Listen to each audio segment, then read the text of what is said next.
हरे कृष्णा, राधे राधे। आप सभी को कामिका एकादशी की हार्दिक शुभकामनाएं। आप सभी माताओं बहनों का मेरे YouTube चैनल वंदना काव्य में दिल से स्वागत है। आप सभी आज श्रवण कीजिएगा गर्भ कथा। लेकिन प्रिय माताएं, आज आप कुछ अलग जानेंगे।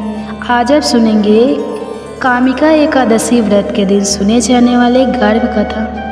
इसलिए वीडियो थोड़ा लंबा होगा, लेकिन वीडियो को पूरा ध्यान से जरूर सुनिएगा।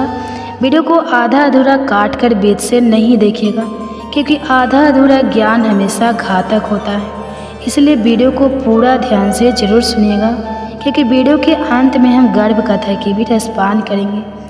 तो चलिए, अगर वीडियो अच्छी लगेगी तो वीडियो को लाइक कीजिएगा, और प्लीज़ मेरे चैनल पर नए हैं तो चैनल को सब्सक्राइब कर लीजिए और साथ ही बेल आइकन को प्रेस कर लीजिए, ताकि ऐसे ही गर्भ कथा की नोटिफिकेशन आप सभी माँ के पास सबसे पहले पहुँचे।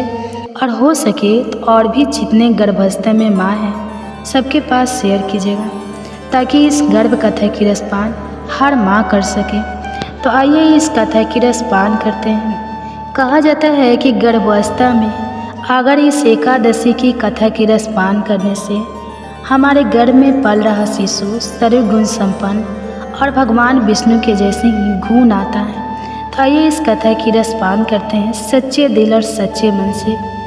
इसके लिए गर्भवती माता एक शांत अवस्था में बैठ जाए, जहाँ बहुत ज़्यादा डिस्टर्ब ना हो, और अपने गर्भ पे दोनों हाथ को मलता से रख ले, और अपने गर्भ में पल रहे शिशु को धीरे से बुलाए, आओ आओ मेरे बच्चे, आज मैं तुम्हें ऐसी कहानी की रसपान करा रही हूँ जिसे सुनने मात्र से तुम स्वस्थ और बुद्धिमान होंगे। श्रावण मास के शुक्ल पक्ष की एकादशी को कामिका एकादशी कहा जाता है। यह व्रत समस्त पापों को हरने वाला, भगवान श्री हरि विष्णु को अत्यंत प्रिय तथा लोक परलोक दोनों का कल्याण करने वाला है। इस व्रत को करने और सुनने मात्र से जन्म जन्मांतर के दोष समाप्त हो जाते हैं। आज हम आपको सुनाने जा रहे हैं एक दिव्य गर्भ कथा, जो इसी एकादशी से जुड़ी है। एक ऐसे भक्त की कथा जो माँ के गर्भ में ही भागवत लीन में हो गया, और जिसके कारण पूरी वंश परंपरा को मोक्ष की प्राप्ति हुई। सतयुग का समय था। ब्रह्मावर्त प्रदेश में कश्यप गोत्रों के महर्षि सलिवाहन का आश्रम था। वे तपस्वी थे, परंतु उन्हें संतान नहीं थी। वर्षों तक उन्होंने पुत्र प्राप्ति की कामना से कामिका एकादशी व्रत का पालन किया।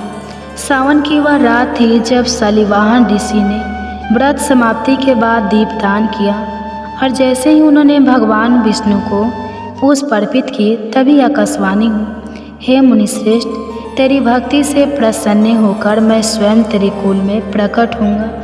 तेरे गर्भ में आने वाली संतान मेरे अंश से उत्पन्न होगी, और वह भवसागर को पार कराने वाला एक महान संत बनेगा। ऋषि और उनकी पत्नी अनुप्रिया अत्यंत आनंदित हुई।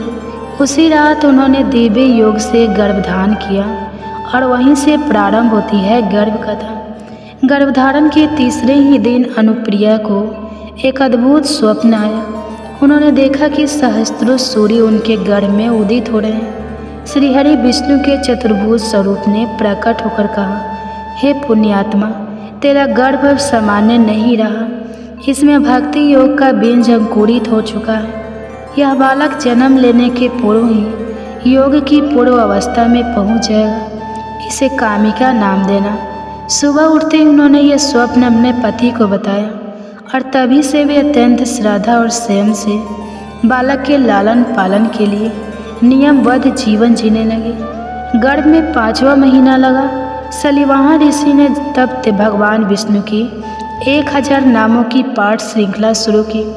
जब जब वह गोविंद, माधव, नारायण का उच्चारण करते, तब तब अनुप्रिया के गर्भ में संपदन होता, मानो बालक भी संकीर्तन में सम्मिलित हो रहा है। एक दिन जब सलिवाहन ने कामिका एकादशी महात्म्य का पाठ करना शुरू किया, तभी गर्भ से आवाज आई, पिताश्री, इस व्रत का यश अत्यंत प्रभावशाली है। इस दिन श्री हरि के नाम स्मरण मात्र से प्रीत लोग को भी मुक्ति मिल जाती है।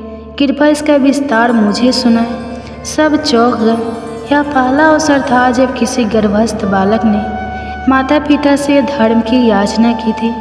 सलिवाहन ऋषि ने 3 दिन तक कामिका एकादशी की महिमा सुनाई और गर्भस्थ शिशु हर श्लोक पर गर्भ में हर्ष से नृत्य करता रहा। सावन मास की पूर्णिमा के दिन एक दिव्य रात्रि में आकाश में देवताओं ने पुष्प वृष्टि की और अनुप्रिया ने एक तेजस्वी पुत्र को जन्म दिया। जैसे ही बालक ने जन्म लिया, उसके हाथों में चक्र का चिन्ह, चरणों में शंख का निशान और ललाट पर ओम नमो भगवते वासुदेवाय लिखा था। बालक ने जन्म के साथ ही आश्रम में दिव्यता फैल गई। ऋषियों ने उसका नाम कामिक रखा, जिसका अर्थ है इच्छाओं को शांत करने वाला। कामिका बालक के से ही अद्वितीय था। वह बोलना सीखने से पूर्व ही मंत्र उच्चारण करने लगा।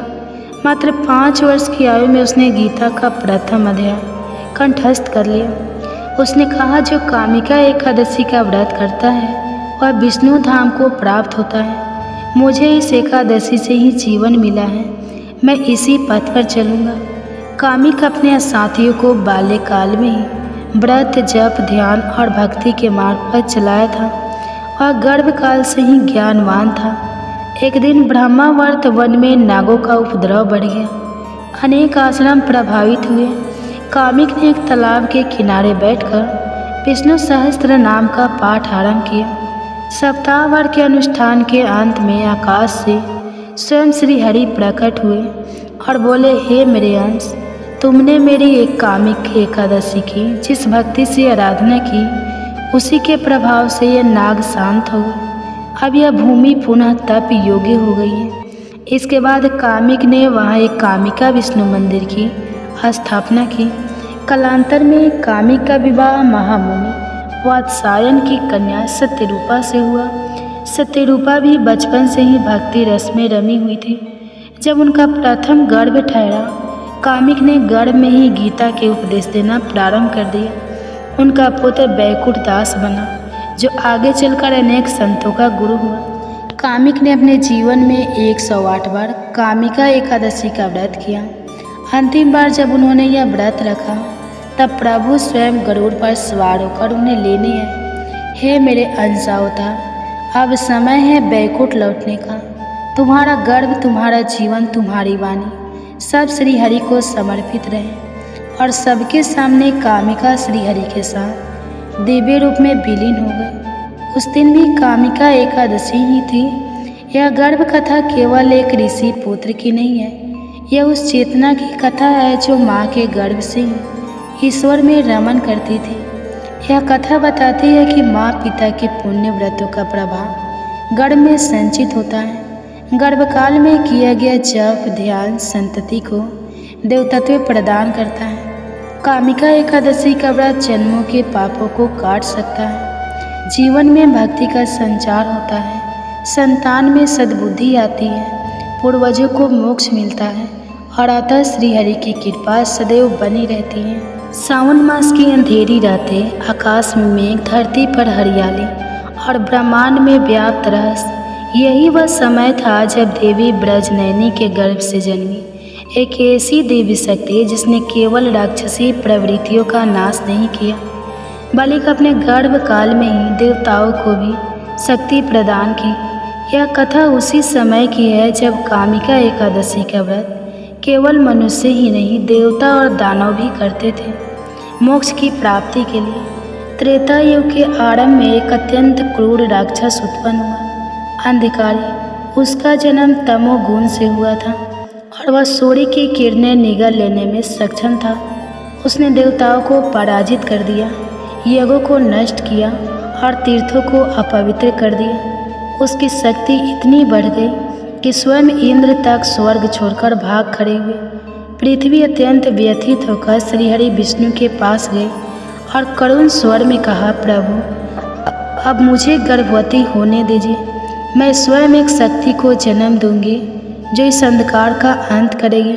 श्रीहरि बोले, हे धरित्री, सावन कृष्ण एकादशी का व्रत करो। उस दिन तुम जिस रूप में तप करोगी, मैं उसी रूप में शक्ति का बीज तुम्हारे गर्भ में संचारित कर दूंगा। सावन मास की वह अंधेरी एकादशी आई। धरती ने मानव रूप धारण कर ब्रजनयनी के नाम से व्रत किया। उसने उपवास, दीपदान और विष्णु सहस्त्र नाम का संकीर्तन किया। आकाश से स्वयं नारद मुनि प्रकट हुए और उन्होंने कामिका एकादशी महात्म्य सुनाया। रात्रि के तीसरे पहर में व्रजनयनी समाधिस्थ हुई और तभी एक दिव्य किरण उसकी नाभि से होते हुए हृदय तक पहुँची। श्रीहरि विष्णु का तेज उसी क्षण वह गर्भवती हो गई। गर्भ ठहरते ही पृथ्वी पर आश्चर्यजनक परिवर्तन हुए।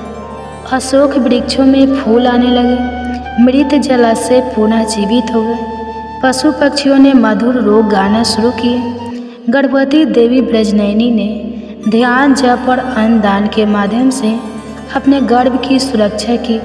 वह हर दिन ओम नमो नारायण मंत्र का जाप करती और विशेष रूप से एकादशी के दिन तो वह पूरे विश्व को आशीर्वाद देती। जैसे जैसे गर्भ बढ़ता गया, अंधकारी की शक्ति कमज़ोर पड़ने लगी। एक दिन उसने आकाशवाणी सुनी, हे अंधकारी, अब तेरा अंत निकट है। एक ऐसा योद्धा गर्भ में पल रहा है जो तेरे पापों का अंत करेगा। वह व्रजनयनी के गर्भ से जन्मेगा और तुझे यमपुरी भेजेगा।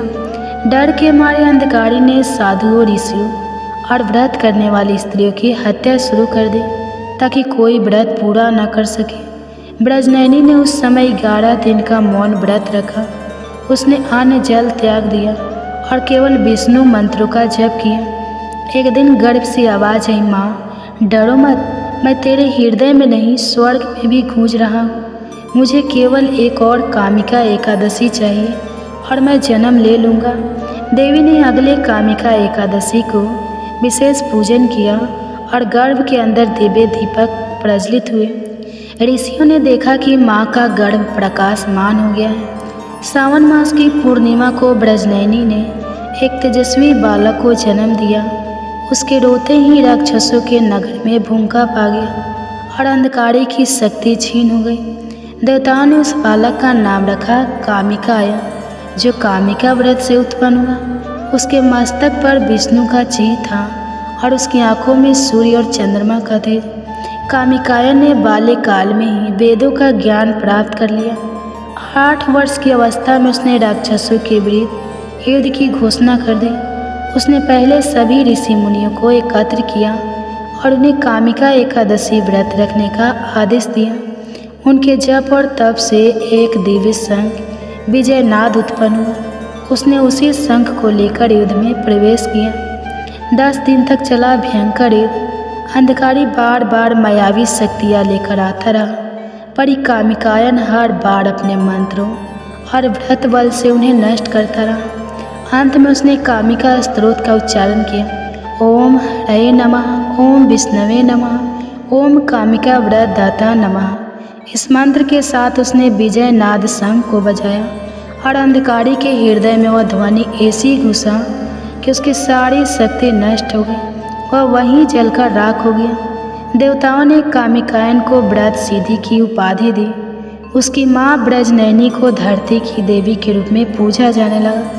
तभी से कहा गया, जो स्त्री कामिका एकादशी का व्रत करती है उसकी संतति कामिकायन के समान तेजस्वी और धर्मात्मा होती है। माँ के गर्भ में ही संतान को संस्कार दिए जा सकते हैं। कामिका एकादशी के व्रत से केवल व्यक्ति नहीं, समाज और लोगों का कल्याण होता है। देवी व्रजनयनी ने मातृत्व के साथ धर्म का नेतृत्व भी किया।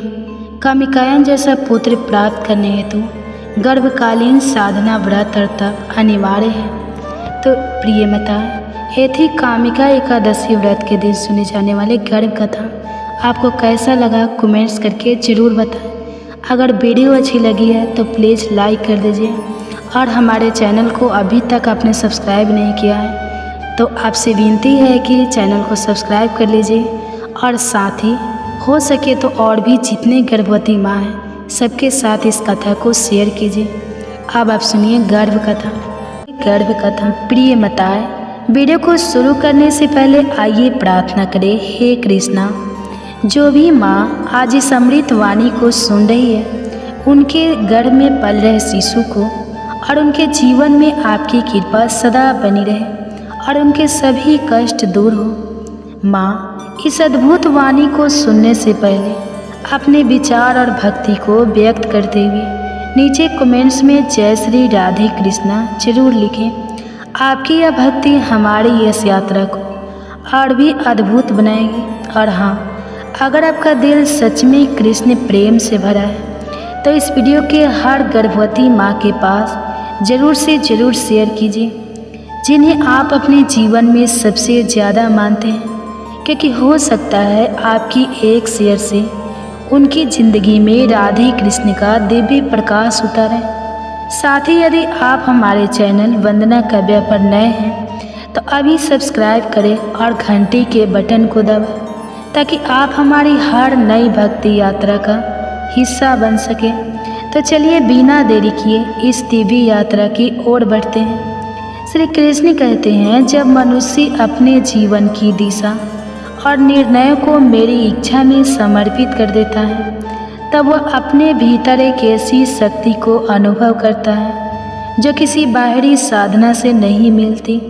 जो भक्त अपने मन को मेरे प्रति स्थिर कर लेता है और यह समझ जाता है कि जीवन के हर उतार चढ़ाव में मैं ही हूँ, फिर वह अपने डर, चिंता और अनिश्चितताओं से मुक्त हो जाता है। जो मेरा आश्रय लेता है उसके भीतर एक ऐसी शांति का जन्म होता है जो ना शब्दों में बताई जा सकती है, ना ही किसी वस्तु से पाई जा सकती है। अब जब हम इस बात को ध्यान से समझते हैं, जिस पल इंसान भगवान पर पूरा भरोसा करना सीख जाता है, उसी पल उसकी बेचैनी धीरे धीरे शांति में बदलने लगती है। तो इसका अर्थ बहुत गहरा है। यह केवल भावनात्मक सहारा नहीं, बल्कि जीवन के अनुभव से निकली हुई एक सच्चाई है। जब तक हम यह मानते हैं कि हमें ही सब कुछ तय करना है, हमें ही सब कुछ संभालना है, तब तक भीतर एक निरंतर हलचल चलती रहती है। हर निर्णय के बाद डर लगता है कहीं गलत ना हो गया हो, अगर ऐसा ना हुआ तो क्या होगा, मैं फेल हो गया तो, और यही सवाल मन में उथल पुथल मचाते रहते हैं। इंसान चाहे लाख कोशिश कर ले, लेकिन जब तक वह हर चीज़ को अपनी पकड़ में रखना चाहता है, तब तक वह चैन से नहीं जी सकता। लेकिन जैसे ही वह यह स्वीकार करना शुरू करता है कि मैं हर चीज़ पर नियंत्रण नहीं रख सकता, लेकिन भगवान रख सकते हैं, तो धीरे धीरे उसकी सोच बदलने लगती है। अब वह नतीजों को लेकर घबराता नहीं, बल्कि हर प्रयास को एक सेवा की तरह करने लगता है, और परिणाम जो भी मिले उसे भगवान की इच्छा मानकर स्वीकार कर लेता है। यह भरोसा हमें तब मिलता है जब हम जीवन में हारते हैं, जब हमारे बनाए हुए रास्ते बंद हो जाते हैं और जब हमारी बुद्धि जवाब दे जाती है। उस मोड़ पर जाकर जब हम कहते हैं, अब बस हे भगवान, मैं आपकी इच्छा में जीना चाहता हूँ, तो वहीं से भीतर की बेचैनी का अंत शुरू होता है। ऐसा नहीं कि फिर जीवन में मुश्किलें नहीं आती है, लेकिन अब वह डराने वाली नहीं लगती, क्योंकि अब हमें पता होता है कि जो कुछ भी घट रहा है उसमें कोई अर्थ है, कोई मार्गदर्शन छिपा है। हम यह मानने लगते हैं कि जब भगवान ने हमें चलना सिखाया है तो गिरना भी उन्हीं की योजना का हिस्सा है, ताकि हम और बेहतर खड़े हो सके। और इस सोच के साथ जब हम आगे बढ़ते हैं तो जीवन की हर परिस्थिति चाहे जैसी भी हो, उसके भीतर से हम शांति निकालना सीख जाते हैं। अब वह शांति बाहर की परिस्थिति पर निर्भर नहीं होती, बल्कि हमारे भीतर पनपती है। जैसे किसी गहरे तालाब में सतह पर लहरें हो, पर नीचे स्थिरता को, यह वही शांति है जो तब आती है जब इंसान भगवान के हाथ में खुद को सौंप देता है। ना कोई लड़ाई, ना कोई उलझन, बस एक भरोसा कि मेरे साथ जो हो रहा है वह मेरी आत्मा की यात्रा का हिस्सा है, और भगवान जानते हैं मैं किस दिशा में जा रहा हूँ। ऐसी शांति को कोई शब्द पूरा नहीं बांध सकता, यह केवल अनुभव की जाती है। और यह अनुभव उसी क्षण से शुरू होता है जब इंसान भगवान पर पूरा भरोसा करना सीख जाता है, ना कि तब जब केवल नाम लेता है। नाम लेने से भक्ति शुरू होती है, लेकिन भरोसे से आत्मा स्थिर होती है। और जब आत्मा स्थिर होती है तभी जीवन में सच्चा सुकून आता है। श्री कृष्ण कहते हैं, जो मनुष्य मुझे निष्ठा से स्मरण करता है और अपने कर्मों का फल मुझे समर्पित कर देता है, उसका जीवन चाहे जैसे भी तूफानों से घिरा हो वह भीतर से अडिग रहता है। जिस तरह पर्वत की चोटी पर तेज हवाएं चलती हैं लेकिन उसका मूल कभी डगमगाता नहीं, वैसे ही जो भक्त मुझ पर भरोसा करता है उसकी आत्मा किसी भी परिस्थिति में स्थिर बनी रहती है। जीवन में आस्था रखना एक साहसिक निर्णय है, कोई भावुक पल भरी की बात नहीं, क्योंकि आस्था तब खड़ी होती है जब जमीन खिसक रही हो, जब कोई अपने जीवन में कठिन दौर से गुजर रहा होता है, जैसे अचानक कोई अपना दूर चला गया हो, या जीवन की सारी मेहनत बेकार लगने लगी हो, या हालात ऐसे हो कि ना कोई रास्ता दिखे ना उम्मीद। तो ऐसे समय में सबसे आसान होता है टूट जाना, खुद पर या भगवान पर से भरोसा खो देना। लेकिन वही क्षण होता है जहाँ आस्था की असली परीक्षा होती है। लोग अक्सर सोचते हैं कि अगर वे भगवान में विश्वास रखते हैं तो उनके जीवन में परेशानी नहीं आएगी, लेकिन यही सबसे बड़ी भ्रमित है। आस्था यह वादा नहीं करती कि जीवन में तूफान नहीं आएंगे, बल्कि यह भरोसा देती है कि जब तूफान आएगा तब भी तुम डूबोगे नहीं। जिसे आस्था कहते हैं वह कोई चमत्कारी कवच नहीं जो दुखों को बाहर रोक दे। आस्था एक आंतरिक शक्ति है जो उस दुख से गुजरते हुए भी तुम्हारे मन को डगमगाने नहीं देती। बाहर से जीवन चाहे टूटता दिखे, भीतर एक आवाज़ होती है, मैं जानता हूँ यह समय भी बीत जाएगा, कोई है जो मुझे देख रहा है, थाम रहा है। आओ इसे एक उदाहरण से समझें। मान लो तुम एक नाव में हो और समुद्र में तूफान आता है। अगर तुम्हें नहीं पता कि तुम्हारी नाव किस दिशा में जा रही है या तुम्हें अपनी दिशा तय करनी ही नहीं आती तो डर लगेगा कि कहीं यह नाव डूब न जाए। लेकिन अगर कोई अनुभवी नाविक तुम्हारे साथ है, कोई ऐसा जिसे रास्ते पता है, जिसे तूफानों का अनुभव है और तुम उस पर भरोसा करते हो, तो तुम्हारा डर आधा हो जाता है। क्यों? क्योंकि तुम्हें पता है वह तुम्हें सही दिशा में लेकर जाएगा। ईश्वर वही अनुभवी नाविक है, आस्था वही भरोसा है जो उस नाविक के हाथ में अपना जीवन सौंप देता है, यह जानते हुए कि रास्ते कठिन होंगे, लहरें ऊंची होंगी, लेकिन जो उसे चला रहा है वह सही है। इस भरोसे के साथ चलने वाला इंसान कभी जीवन से भागता नहीं, वह दुख के आने से नहीं डरता, क्योंकि उसे पता है कि दुख आएगा पर उसे समर्पण से पार भी किया जा सकता है। जब चारों तरफ अंधेरा हो और फिर भी मन में एक प्रकाश जले कि मैं अकेला नहीं हूँ, तो वही प्रकाश आस्था है। कभी कभी ईश्वर तूफान को नहीं हटाते, वे हमारे भीतर वह ताकत पैदा करते हैं जिससे हम उस तूफान को पार कर सके, क्योंकि उनका उद्देश्य हमें केवल आराम देना नहीं है, बल्कि हमें इतना मजबूत बनाना है कि जब अगली बार कोई तूफान आए तो हम खड़े रह सकें।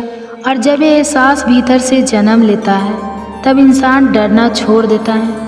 फिर उसे अपनी योजनाओं का विफल होना विचलित नहीं करता, उसे रिश्तों का टूटना कुचलना नहीं, उसे हालात की शक्ति थका नहीं पाती, क्योंकि उसे यह मालूम होता है कि जो शक्ति उसके साथ है वह किसी भी लहर से बड़ी है। तो याद रखो, आस्था यह नहीं कहती कि रास्ता आसान होगा, लेकिन यह जरूर कहती है कि तुम रास्ता पार कर लोगे, क्योंकि जब विश्वास सच्चा होता है तो ईश्वर हमें गिरने नहीं देते, वे हर बार हमें उठाते हैं और हर बार पहले से बेहतर बनाते हैं। और यही है उस तूफान में खड़े रह पाने की असली वजह, एक गहरा निडर शांत विश्वास कि भगवान साथ है और जब तक वह है मैं कभी डूब नहीं सकता। श्री कृष्ण कहते हैं, जो मनुष्य मुझ में सच्ची श्रद्धा रखकर अपने मन की इच्छाओं को भी मेरी इच्छा में समर्पित कर देता है, उसके लिए मैं वही करता हूँ जो उसके जीवन के लिए श्रेष्ठ होता है। भले ही उसे वह उस समय समझ ना आए,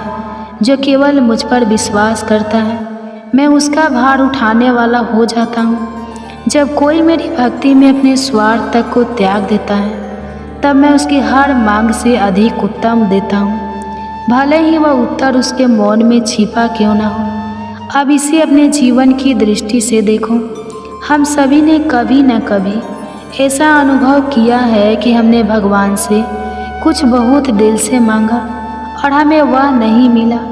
उस समय बहुत गुस्सा आया, दुख हुआ, लगा कि हमारी भक्ति का क्या फ़ायदा, हमारी प्रार्थनाओं का क्या असर लगता है जैसे भगवान चुप है, जैसे उन्होंने हमें सुनना ही छोड़ दिया।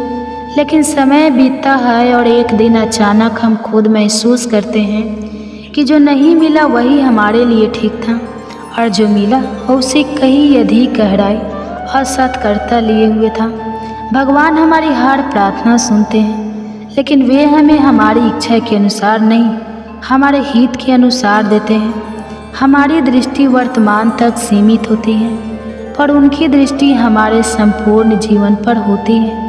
हम केवल अभी का लाभ देखते हैं, लेकिन वे हमारी आत्मा की संपूर्ण यात्रा को समझते हैं। एक बच्चा जब माँ से जिद करता है कि उसे आग से खेलना है, तो माँ उसे रोकती है। वह बच्चा रोता है, नाराज होता है, लेकिन माँ जानती है कि वह जिस चीज़ को खेल समझ रहा है वह उसी को जला सकती है। वैसे ही जब हम ईश्वर से किसी इच्छा को लेकर प्रार्थना करते हैं, तो हो सकता है वे हमें वह ना दे, क्योंकि वे देख रहे होते हैं कि वह चीज़ हमें बाद में नुकसान पहुंचा सकती है, या वह चीज़ हमें रोक रही है यह मंजिल से जो उन्होंने हमारे लिए तय कर रखी है। बहुत बार हमारी इच्छाएं बहुत सीमित होती हैं। हमें लगता है कि यही नौकरी, यही रिश्ता, यही सपना हमारा सब कुछ है, लेकिन ईश्वर जानते हैं कि हमारी आत्मा की उड़ान इससे कहीं ऊपर तक होनी चाहिए। इसलिए वे उस चीज़ को हमारे जीवन से हटाते हैं, लेकिन खाली हाथ नहीं छोड़ते। वे उसके स्थान पर कुछ बेहतर भेजते हैं, कुछ ऐसा जो हमें अगले स्तर तक ले जाए, कुछ ऐसा जो भी हमारे भीतर के सत्य को उजागर करे। लेकिन यह समझ तभी आता है जब हम धैर्य रखते हैं, जब हम ये स्वीकार करते हैं कि भगवान मेरी सुनते हैं, लेकिन जवाब उनकी भाषा में आता है, मेरे समय पर नहीं, उनके समय पर। और इस बीच का जो समय है जहाँ भगवान चुप रहते हैं, वही समय हमारा इम्तिहान होता है। वह चुप्पी केवल खामोशी नहीं होती, वह तैयारी होती है। ईश्वर हमारी आत्मा को उस वरदान के लायक बना रहे होते हैं जो हम मांग रहे हैं, या फिर उससे भी अधिक का।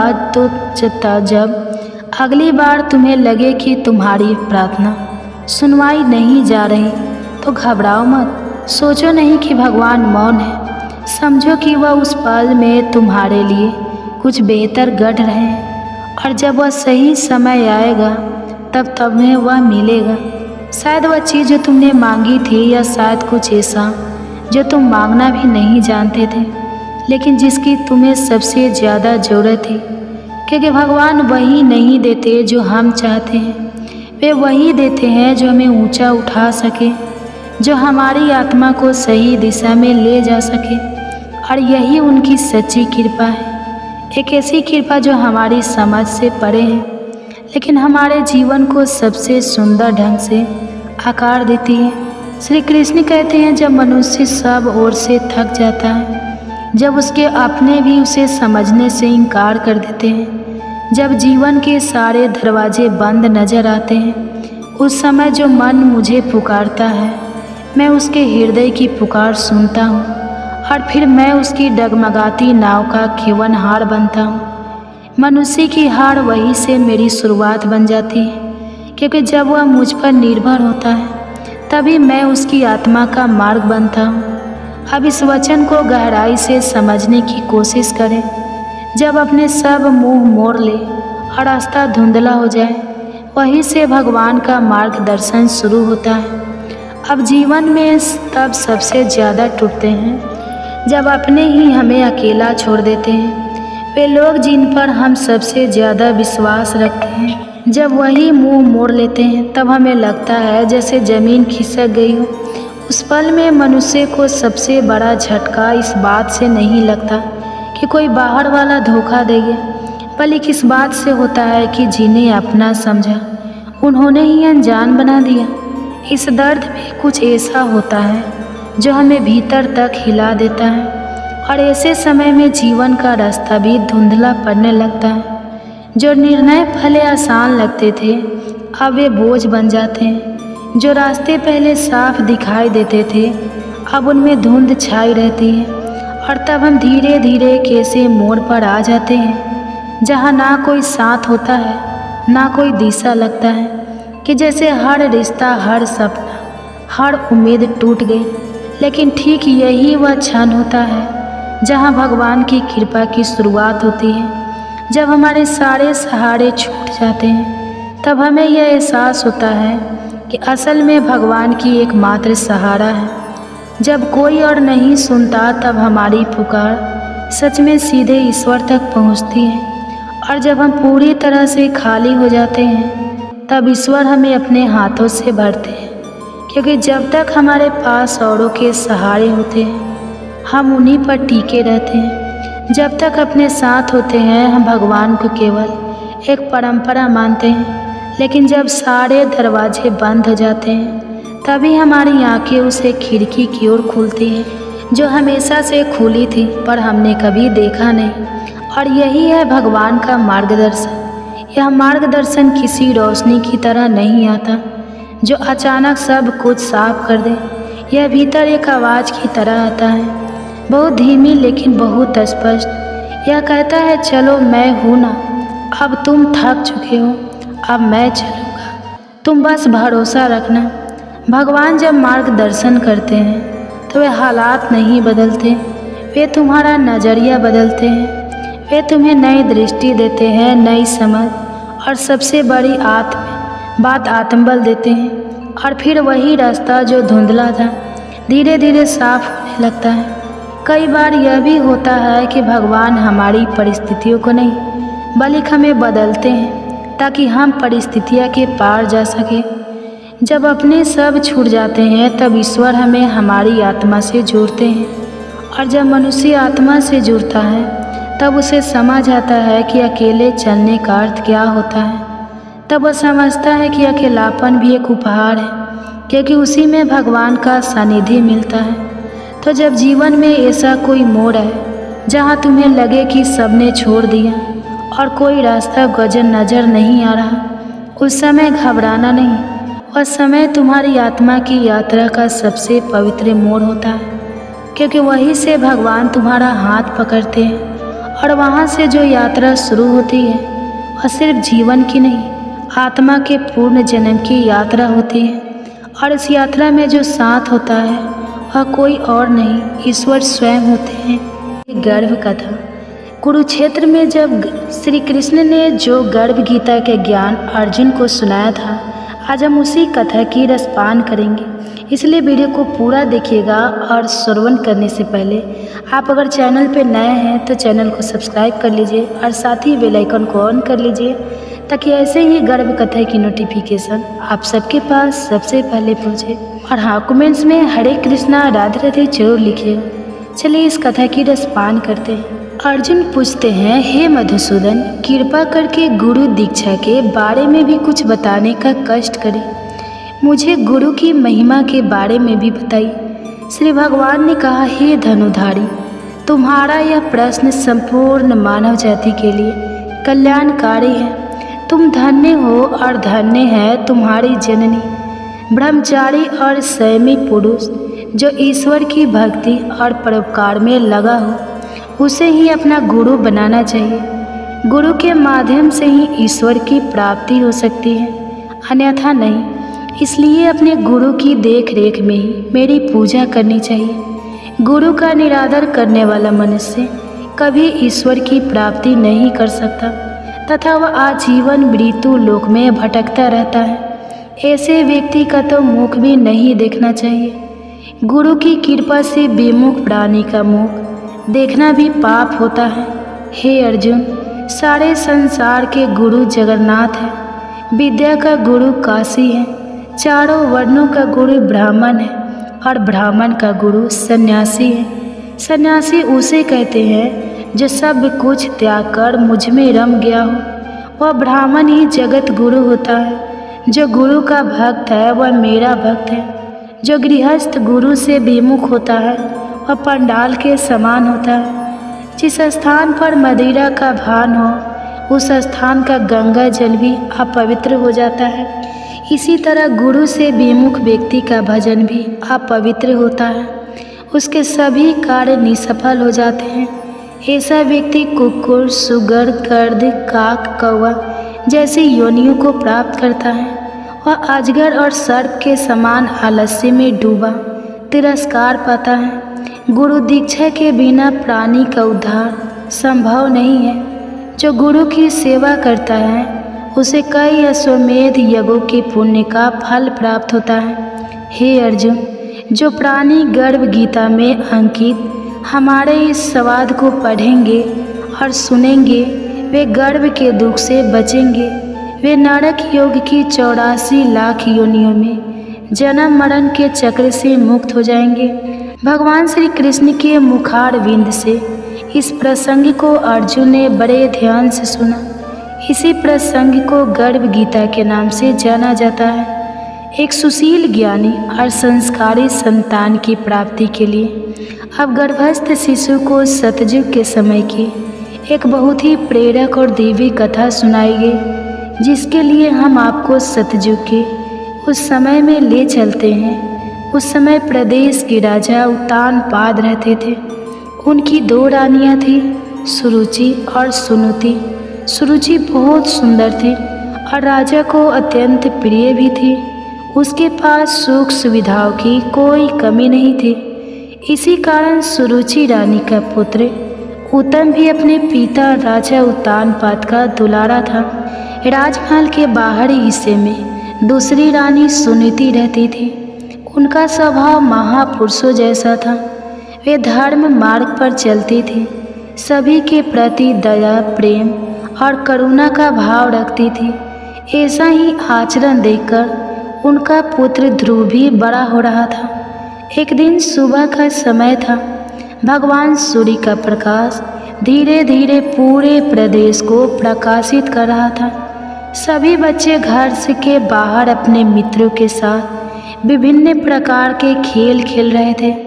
भीतर राज दरबार सजा हुआ था। राजा उत्तानपाद अपनी प्रिय रानी सुरुचि के साथ सिंहासन पर बैठे थे। वे अपनी गोद में बैठे पुत्र उत्तम को दुलार रहे थे। उसी समय खेलते खेलते ध्रुव भी महल में प्रवेश करता है। पिता को देखकर उसका मन भी ललचाया। वह अपने पिता की गोद में बैठने और उनका प्यार पाने के लिए ललायित हो गया। वह भी अपने पिता के पास पहुंचा। उसने अपना हाथ राजा के पैरों पर रखा ही था और वहां बैठने का प्रयास कर ही रहा था कि रानी सुरुचि ने उसका हाथ जोर से झटक दिया। रानी बड़े क्रोध से बोली, तुम अपने पिता की गोद में बैठने लायक नहीं हो। तुम अभागे हो। तुम्हें पूरे जीवन पुण्य करने होंगे ताकि तुम अपना भाग्य बदल सको और मेरी कोख से जन्म लेने का सौभाग्य प्राप्त कर सको। तभी तुम पिता का प्रेम और दुलार पा सकते हो। राजा उत्तानपाद को यह सुनकर थोड़ा बुरा लगा, पर वे अपनी प्रिय रानी के विरुद्ध जाने का साहस नहीं कर सके। ध्रुव नन्हा सा बालक अपनी सौतेली माँ की बातें ठीक से तो नहीं समझ पा रहा था, पर वह इतना समझ चुका था कि सबके सम्मुख उसका अपमान हो रहा था और उसमें उसके पिता भी उसका साथ नहीं दे रहे थे। इसलिए वह रोता बिलखता माँ माँ पुकारता हुआ राजमहल के बाहर चला जाता है। पूजा कक्ष में बैठी रानी सुनुति अपने पुत्र की करुण आवाज़ सुनकर कांप गई और बाहर भागती हुई गई और अपने बच्चे को सीने से लगा लिया। मन ही मन किसी अप्रिय घटना का सोचकर उनका हृदय भर आया। वह धीरे से ध्रुव से उसके दुख का कारण पूछती है। माँ, पिताजी मुझसे बिल्कुल प्यार नहीं करते। वे मुझे अपनी गोद में भी नहीं बैठाते। वे सिर्फ उत्तम को प्यार करते हैं। माँ, ऐसा क्यों? माँ, मैंने क्या नुकसान किया है? उनका क्या मैं इतना बुरा हूँ? माँ, क्या मैं इतना बुरा हूँ? सुनीति कहती है ऐसा नहीं कहते बेटा। सुनीति सब समझती थी, मगर फिर भी उस नन्हे से बालक को कैसे समझाए, क्या बताए कि क्यों उसके पिता ने उन्हें और ध्रुव को इस प्रकार का जीवन दिया है। सुनीति स्थिति को समझते हुए अपने बेटे से कहती है, मेरे बच्चे, तुम्हारे लिए पिता से श्रेष्ठ गोद और ऊंच सिंहासन सुरक्षित रखा गया है। तुम्हें संसार के सबसे बड़े राजा की गोद में बैठना है। इस तरह कहकर वे अपने मंदिर में विराजित भगवान नारायण की तस्वीर दिखाती हैं। इनकी गोद भगवान की गोद ध्रुव की आंखों में चमक थी, पर वह अभी सिर्फ 6 साल का नन्हा बालक था। वह माँ से उत्सुक स्वर में पूछता है, माँ, मैं उन तक कैसे पहुँचूँ? कैसे मैं उनकी गोद में बैठूँगा? माँ को भी अजाने कहाँ से हिम्मत आ रही थी। वह ध्रुव की सभी बातों का स्पष्ट उत्तर दे रही थी। वह कहती है, बेटा, उसके लिए कठिन तपस्या करनी होगी। एकांत में रहकर सिर्फ उनका नाम जपना होगा। बस फिर क्या था। ध्रुव तुरंत माँ की गोद से उतरा, अपनी माँ के चरण स्पर्श करके कहता है, माँ, मैं आज से ही अपनी तपस्या शुरू करूँगा। मैं एकाग्रता से नाम जप कर नारायण की गोद में बैठूँगा। माँ, मैं उनकी गोद में बैठकर सबसे पहले तुझे पुकारूंगा। माँ, तो देखना तेरा बेटा भी सौभाग्यशाली है। वह ब्रह्मांड की राजा की गोद में बैठेगा। माँ कुछ समझ पाती उससे पहले ही ध्रुव जंगल की ओर जाने लगा। माँ एकदम बिलख पड़ी, भागते हुए ध्रुव के रास्ते में आकर खड़ी हो गई। जिस नन्हे से बच्चे ने राजमहल के बाहर आज तक कदम भी नहीं रखा था, वह जंगल अकेला कैसे जाएगा? क्या यह भी कोई उम्र है उसके जंगल जाने की?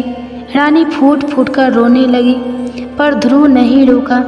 अपनी माँ को समझाते हुए कहता है, माँ, नारायण को पाना आसान नहीं है। तपस्या तो करनी होगी। तेरा बेटा करेगा। माँ, वह भी सौभाग्यशाली बनेगा। माँ रोई जा रही थी और वह आगे बढ़ता जा रहा था। धीरे धीरे सांझ होने लगी। रात की अंधेरी छा रही थी। ध्रुव का मन भी डर रहा था। मन कर रहा था फिर से अपनी माँ के आंचल में चला जाए, उसकी गर्माहट में रोते रोते सो जाए। पर तुरंत उसे अपनी सौतेली माँ के कहे शब्द याद आ रहे थे, इसलिए वह दुगुनी रफ्तार से आगे की ओर बढ़ रहा था। वह कुछ समझ पाता उससे पूर्व ही कुछ स्वर सुनाई दिए, नारायण नारायण। देवर्षि नारद भगवान की इच्छा के अनुरूप ही नन्हे ध्रुव का मार्गदर्शन करने आए थे। वे बालक के दर्द को समझ रहे थे, साथ ही उसका भविष्य भी जानते थे, इसलिए उन्होंने उसे उचित स्थान बताया और भगवान का मंत्र सिखा दिया। फिर क्या था, रात के अंधेरे में झिंगुर की आवाज़ के साथ ध्रुव के मंत्र के स्वर भी जंगल में गूंजने लगे। धीरे धीरे ध्रुव अपनी तपस्या में लीन होने लगा। इधर राज दरबार में यह बात आग की तरह फैल गई। हर किसी ने दैवी आवाज़ में राजा उत्तानपाद और सुरुचि की निंदा की। राजा उत्तानपाद की भी आंखें खुल गई थी। उन्हें अपने मासूम से बेटा का चेहरा नजर आ रहा था। उसका मासूम चेहरा देखकर वे भी अंदर से कांप रहे थे। उन्हें लग रहा था कि वास्तव में वे कैसा भयंकर पाप कर बैठे हैं। इधर सुनीति का रो रो कर बुरा हाल था। आखिर राजमहल में उसके पुत्र के अलावा और था ही कौन? उसे बार बार याद करके बस रोती जा रही थी। राजा भी अब अपनी पत्नी गलती को मानकर ध्रुव को मनाने के लिए जंगल की ओर निकल रहे थे, पर तभी उन्हें पूर्व देवर्ष मिले। उन्होंने राजा को रोक दिया। आपका पुत्र कोई साधारण पुत्र नहीं है। वह तेजस्वी बालक सचमुच नारायण की गोद में विराजेगा। आपकी और आपके राज्य की कीर्ति को संपूर्ण ब्रह्मांड में फैलाएगा। उसका जन्म इसी हेतु हुआ है। इसलिए हे राजन, आप शंका ना करें, बल्कि निश्चित रहे वह जल्द ही आप सभी के पास लौट आएगा। इधर ध्रुव अपनी तपस्या में लीन था। जंगली जानवरों की आवाज़ें और उनके संताने का भय आसपास हमेशा बना रहता। वह कभी बंदरिया के समीप उसके बच्चे को लिपटा देखता तो उसका मन भी भर आता, पर वह किसी भी कीमत पर लौट जाना नहीं चाहता था। 6 साल के बच्चे का ऐसा दृढ़ निश्चय कि अनेक प्रलोभन और अनेक भय दिखाने पर भी वह नारायण जाप से अलग नहीं हुआ। 6 महीना से अकेला नन्हा बालक तपस्या कर रहा था और उसकी चाह भी थी तो क्या, बस एक बार नारायण की गोद में बैठना है। इसे देखकर भगवान भी अधिक समय तक उससे दूर नहीं रह पाए। वे ध्रुव के समीप पहुंचकर प्यार से उसके सिर पर हाथ रखते हैं। ध्रुव अपनी आंखें खोलता है, उसे विश्वास नहीं होता कि उसके सम्मुख कौन खड़ा है। चतुर्भुज रूप में स्वयं नारायण। वह बार बार आंखें बंद करता खोलता, खुद को चिमटी काटता। वह सोच ही नहीं पा रहा था कि यह क्या हो रहा है उसके साथ। भगवान उसकी मासूमियत देखकर उड़ा उठते। वे उसे तुरंत उठाकर अपनी गोद में बैठा लेते, मानो अब तो धरती आकाश सब फूल बरसा रहे हो। जंगल की प्रत्येक कली फूल बनकर उस पर गिर जाना चाहती हूँ। प्रकृति खुशी से झूमना चाहती हूँ। सारे पशु पक्षी खुशी से गाने लगे। हवाएं मधुर स्वर में बांध यंत्र बजा रही है। पूरे वातावरण में एक अद्भुत सा आनंद छा गया है। ध्रुव की आंखें खुशी से टिमटिमाने लगी। वह धीरे से प्रभु से कहता है, प्रभु अब कोई मुझे और मेरी माँ को अभागा नहीं कहेगा ना। भगवान ने अपने दोनों हाथों से कसकर ध्रुव को समेट लिया।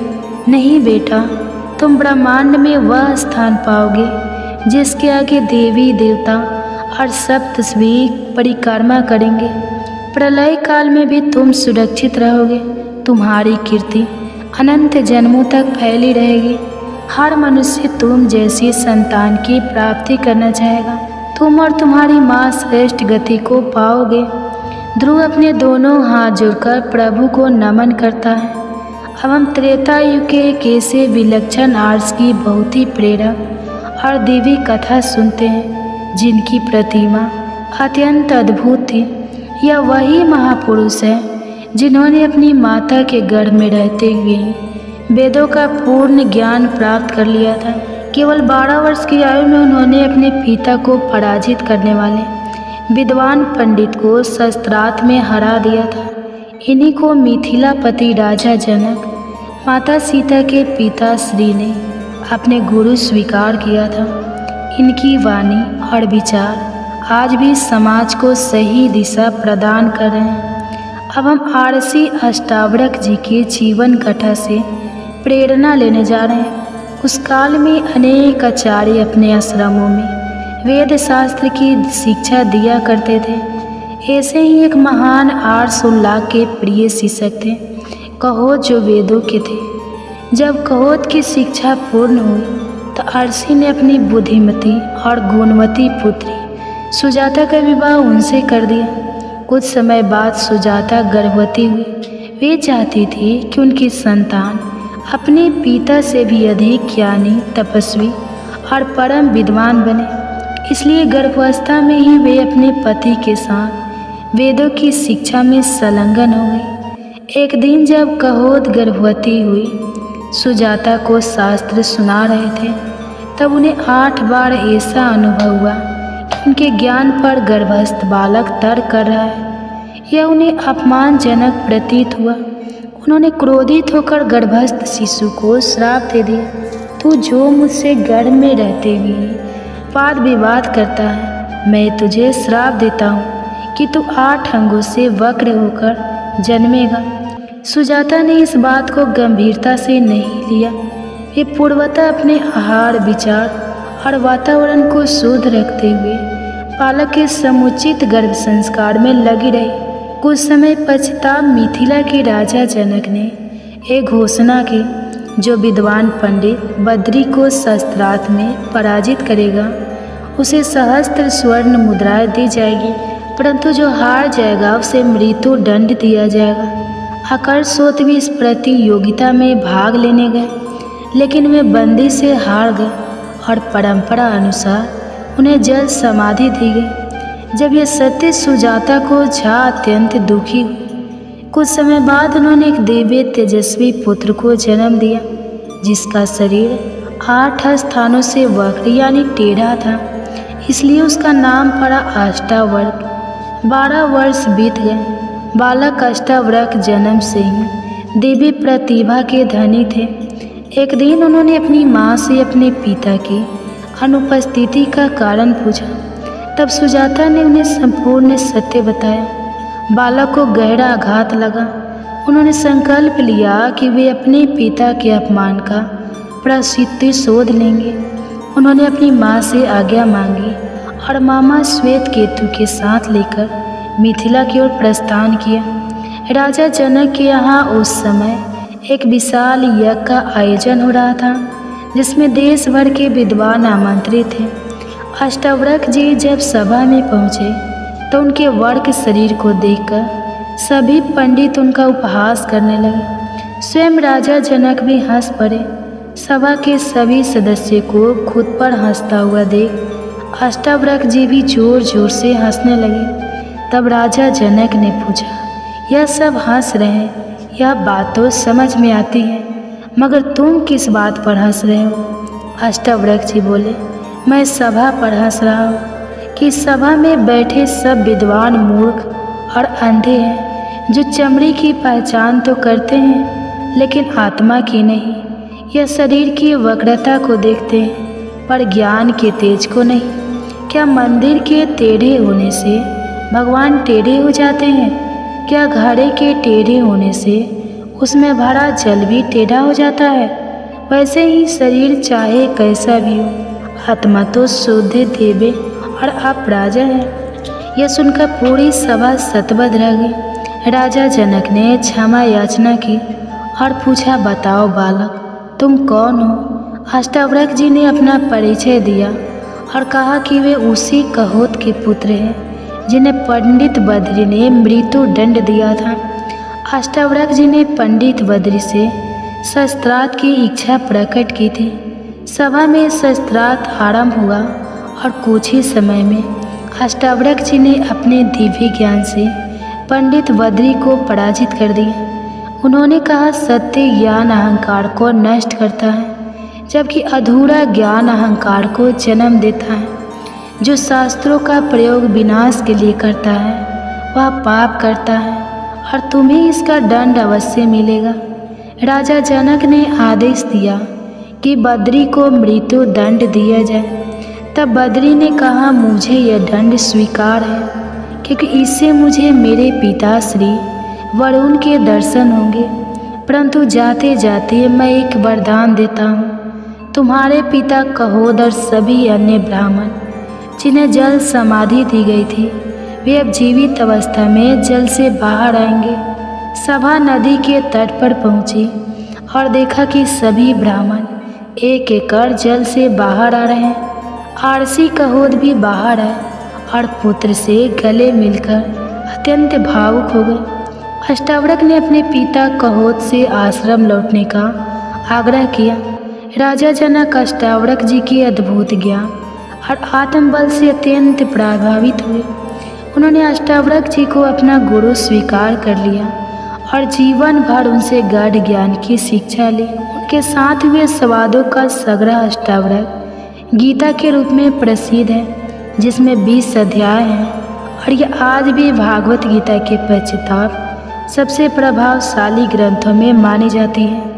इस कथा से हमें अनेक शिक्षाएं मिलती हैं, परंतु सबसे महत्वपूर्ण बात यह है कि माता के गर्भ से ही संतान का व्यक्तित्व, उसका चरित्र और उसका भविष्य आकार लेने लगता है। सुजाता चाहती थी कि उनकी संतान ज्ञानी बने और उन्होंने उसी अनुरूप गर्भ संस्कार दिए।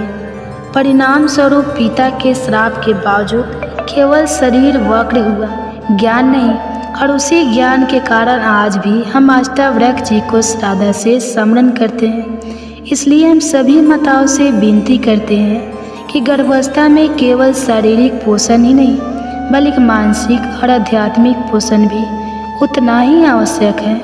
अगर हम चाहते हैं कि हमारी संतान तेजस्वी, प्रतिशाली और धर्मनिष्ठ बने, तो हमें गर्भ संस्कार पर विशेष ध्यान देना चाहिए। हम आशा करते हैं कि आपको यह वीडियो अवश्य पसंद आया होगा। वीडियो को लाइक और शेयर करके कमेंट्स में जय श्री राधे कृष्णा लिखना ना भूलें और ऐसे ही ज्ञानवर्धक वीडियो पाने के लिए हमारी चैनल को सब्सक्राइब करके घंटी का बटन जरूर दबा दें। भगवान श्री कृष्ण आपको और आपकी संतान को हमेशा स्वस्थ और प्रसन्न रखें।